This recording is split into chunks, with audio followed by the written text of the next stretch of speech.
நவகிரகங்களையும் பஞ்சபூதங்களையும் திருச்செந்தூர் முருகப்பெருமானையும் வணங்கி உங்கள் அஸ்ட்ரோ கோமதி மாவின் அன்பான இனிய வணக்கம். இப்போ நம்ம குலதெய்வத்தை பற்றி பார்க்க போகிறோம். நிறைய நம்ம பதிவில் குலதெய்வத்தை பற்றி நிறைய பேசியிருக்கோம். பட் இருந்தாலும் இந்த ஒரு சின்ன ஒரு எளிய பரிகாரம் நம்ம செஞ்சு எப்படி குலதெய்வத்துடைய அனுகிரகத்தை நம்ம அடையிறது அப்படிங்கிறத பற்றி தான் நம்ம இந்த பதிவில் பார்க்க போகிறோம்.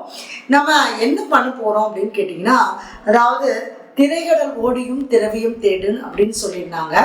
நம்ம முன்னோர்கள் பார்த்திங்கன்னா ஒரு இடத்துல இருந்தாங்க, ஒரு இடத்துல பிறந்தாங்க. ஒரு கால சூழ்நிலையின் காரணமாக வெளிநாட்டுக்கு போனாங்க, வெளியூர் போனாங்க, வெளி மாநிலங்களுக்கு போனாங்க. அப்படி போனவங்க அங்கேயே தலைமுறையாக அவங்க வாழ்ந்துட்டு வந்துட்டுருக்காங்க. அப்படி இருக்கிறவங்க பார்த்திங்கன்னா ஒரு 3 தலைமுறையாக எங்களுக்கு குலதெய்வம் தெரியல, ஒரு 5 தலைமுறையாக தெரியல, நிறைய பேர்த்துக்கு குலதெய்வமே தெரியல.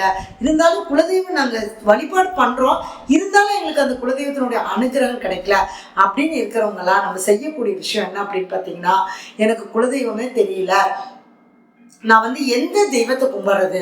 எனக்கு ஒருத்தர் திருச்செந்தூர் முருகனை கும்பிடுங்கிறாங்க, ஒருத்தர் பழனி முருகனை கும்பிடுங்கிறாங்க, ஒருத்தர் பெருமாளை கும்பிடுங்கிறாங்க. ஆனால் உங்களுடைய ஜாதகத்தில் 5ஆம் பாவம் எந்த கிரகமாக வருதோ அந்த கிரகம் என்ன நட்சத்திரத்தில் இருக்கோ அந்த நட்சத்திரம் சார்ந்துதான் உங்களுடைய குலதெய்வம் கண்டிப்பாக இருக்கும்.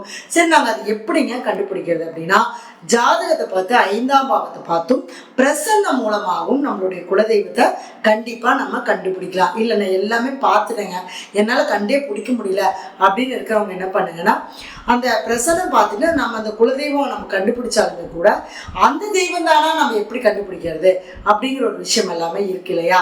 இப்போ என்னன்னா, உங்களுக்கு ஒருத்தர் சொல்லுவாங்க எனக்கு இந்த தெய்வம் இல்லை அந்த தெய்வம்னு சொல்லுவாங்க.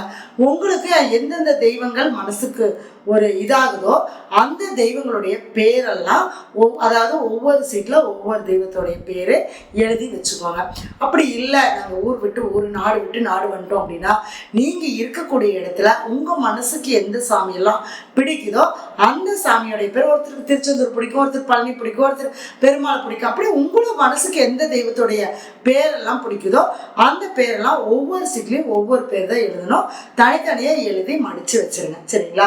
மடித்து மஞ்சள் அரிசி ஒரு தட்டில் வச்சு அதில் இந்த பேப்பரை வச்சுட்டு அதாவது மாசி மாதம் வரக்கூடிய முதல் நாள், சரிங்களா, அடுத்தது ஆடி மாதம் வரக்கூடிய முதல் நாள். ஏன்னா நமக்கு இப்போ ஆடி வரப்போகுது இல்லையா?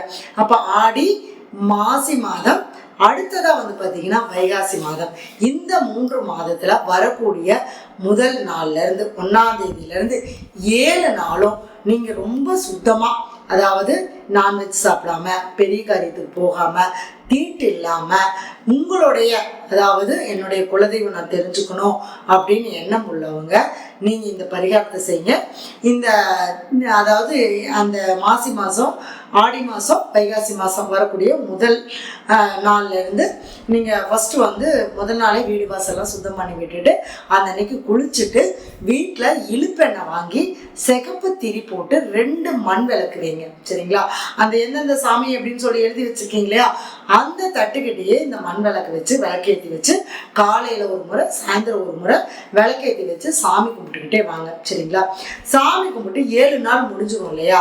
அந்த 7ஆவது நாள் முடிவில் சாயந்தரம் நீங்கள் சாமி கும்பிட்டு முடிச்சுட்டு, என்னுடைய குலதெய்வம் எப்படியாவது எனக்கு தெரியணும் அப்படின்னு ஒரு மனசார ஒரு ஆத்மார்த்தமாக நீங்கள் பிரார்த்தனை பண்ணீங்க, நான் மட்டும்தான் உங்களுக்கு அந்த குலதெய்வத்துடைய அனுகிரகம் கிடைக்கும்.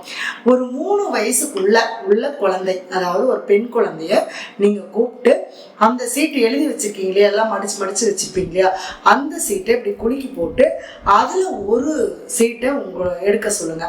அந்த குழந்தை எந்த சீட்டை எடுக்குதோ அந்த சீட்டுடைய இருக்கக்கூடிய தெய்வம் கண்டிப்பாக உங்களுக்கு மனதார சப்போர்ட் பண்ணும், உங்களுக்கு அதனுடைய அருளை கண்டிப்பாக கொடுக்கும். அப்போ அந்த தெய்வத்தை நீங்கள் உங்களுடைய குலதெய்வமாக நினச்சி வழிபாடு பண்ணிட்டு வாங்க. நிச்சயமா உங்களுடைய வாழ்க்கையில் இருக்கக்கூடிய கஷ்டங்கள், உங்களுடைய தடைகள், பெரிய பெரிய முயற்சிகள், தோல்வி, இது எல்லாமே உங்களுக்கு அந்த தடைகள் எல்லாம் நீங்கி உங்களுக்கு வாழ்க்கையில் ஒரு மிகப்பெரிய ஒரு மாற்றத்தை கட்டாயம் கொடுக்கும். சரிங்களா? நம்பிக்கையோடு செய்யுங்க, நல்லதே நடக்கும். நன்றி, வணக்கம், வாழ்க வளமுடன்.